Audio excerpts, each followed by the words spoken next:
तो मेरे प्यारे प्यारे नन्हे मुन्ने 12th के बच्चों, आपका एक बहुत प्यारा सा सब्जेक्ट है जिसका नाम है अकाउंटेंसी। तो उसका एक एक धागा हम यहाँ पे खोल देंगे, अच्छे से उसको समझेंगे और बोर्ड में अच्छे नंबर लेके आएंगे। तो आ जाओ देखते हैं, ठीक है। तो सब्जेक्ट का नाम है क्या? अकाउंटेंसी। पता ही होगा आप लोगों को। क्या ऐसा भी कोई है जिसको नहीं पता? भाई नाम ही नहीं पता आज तक क्या है, अकाउंट्स बोल रहे हैं या अकाउंटिंग बोल रहे हैं, ठीक है। तो सब्जेक्ट का नाम क्या है? अकाउंटेंसी है, ठीक है, याद रखना। अब आगे बात करते हैं जरा कि अकाउंटेंसी है तो अच्छे से, जैसा मैंने कहा कि एक एक कॉन्सेप्ट पढ़ेंगे, हर चीज का रीजन है वो अच्छे से पढ़ेंगे।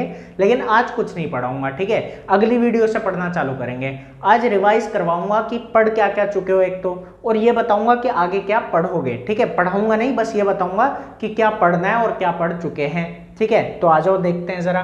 तो बात यह है कि देखो, जब हम 11th में थे, ठीक है, कहाँ पे थे? 11th, है ना। 12th में आ गए हो तो 11th में तो रहे ही होगे, ठीक है। कितने नंबर आए भाई 11th में, है ना? मत पूछो, रहने दो, है ना, ये सब मत पूछा करो, आगे पढ़ा दो। चलो देखो, कोई बात नहीं, नहीं पूछ रहा। तो देखो 11th क्लास में जब थे ना, तो क्या पढ़ा था? सोल प्रोप्राइटरशिप के बारे में पढ़ा था। देखो बात क्या होती है कि आपको एक बात पता होगी कि हमने ओनरशिप के बेस पे, किसके बेस पे? ओनरशिप के बेस पे बिजनेसेस को अलग अलग टाइप में बांटा है, ठीक है। इस बात को ध्यान में रखना कि ओनरशिप के बेस पे कि एक बिजनेस का ओनर कौन है, उसके बेसिस पे हमने बांटा है बिजनेस को अलग अलग टाइप्स में। जैसे एक बिजनेस है जिसको एक ही आदमी चला रहा है, उसको कहते हैं सोल प्रोप्राइटरशिप। एक बिजनेस है जिसको कुछ लोग मिलके चला रहे हैं, वो है पार्टनरशिप, ठीक है। एक बिजनेस ऐसा है जिसमें शेयर होल्डर्स हैं, ठीक है, और बोर्ड ऑफ डायरेक्टर हैं, ठीक है, तो उसको कह देते हैं कंपनी। ऐसे ही एक होती है नॉन प्रॉफिट ऑर्गेनाइजेशन या एनजीओ, नॉन गेनिंग ऑर्गेनाइजेशन।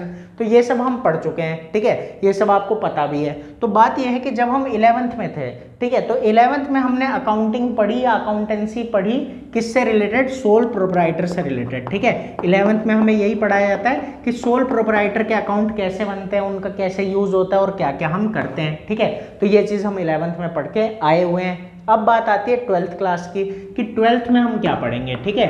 तो अच्छे से समझो कि 12th में क्या पढ़ने जा रहे हो। तो देखो 12th में है 3 बुक। कितनी बुक है? 3, ठीक है। तो जो पहली बुक है ना, उसमें आप पढ़ोगे एनपीओ के बारे में, नॉन प्रॉफिट ऑर्गेनाइजेशन, ठीक है, और एक पार्टनरशिप के बारे में। तो पहली जो बुक है उसमें ये 2 चीजें हैं, ठीक है, एनपीओ और पार्टनरशिप, कि इनके अकाउंट्स कैसे बनाने हैं और आगे की कहानी क्या क्या इनके अंदर होता है, ठीक है, कैसे कैसे किस चीज़ का ट्रीटमेंट किया जाता है अलग अलग सिचुएशन के अकॉर्डिंग। अब आगे देखते हैं। जो दूसरी बुक है उसमें पढ़ना है कंपनी के बारे में। दूसरी बुक में क्या पढ़ोगे? कंपनी के बारे में पढ़ोगे, ठीक है, कि कंपनी के अकाउंट्स किस तरीके से बनाए जाते हैं। फिर जो तीसरी बुक आती है ना, वो आती है एनालिसिस। उसका नाम क्या आ जाएगा?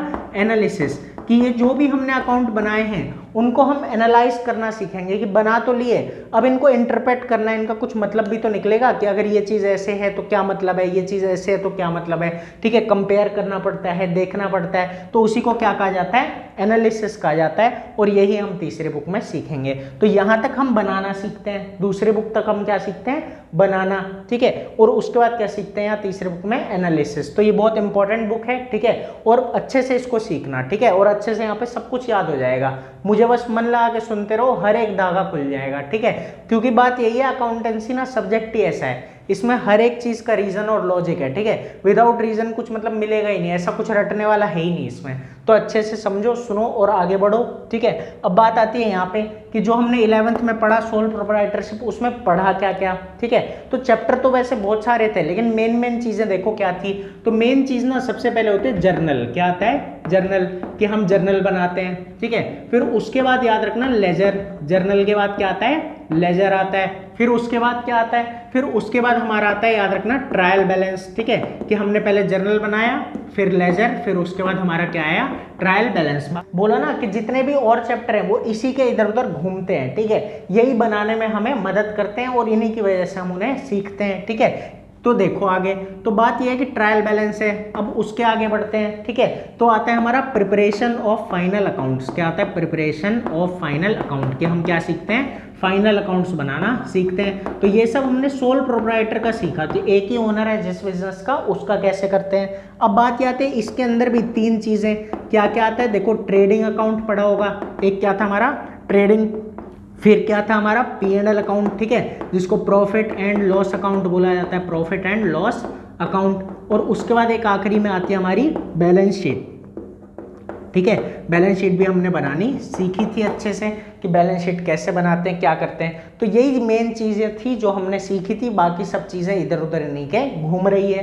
तो इतनी कहानी अच्छे से समझ आई होगी। अब अगली क्लास से पढ़ना चालू करेंगे, ठीक है। तो पहले पढ़ेंगे पार्टनरशिप के बारे में अच्छे से, ठीक है। उसके बाद फिर आगे की कहानी बताऊंगा कैसे कैसे क्या क्या पढ़ना है। हर एक चीज़ आपको अच्छे से याद करवा दूंगा पूरा ढंग से।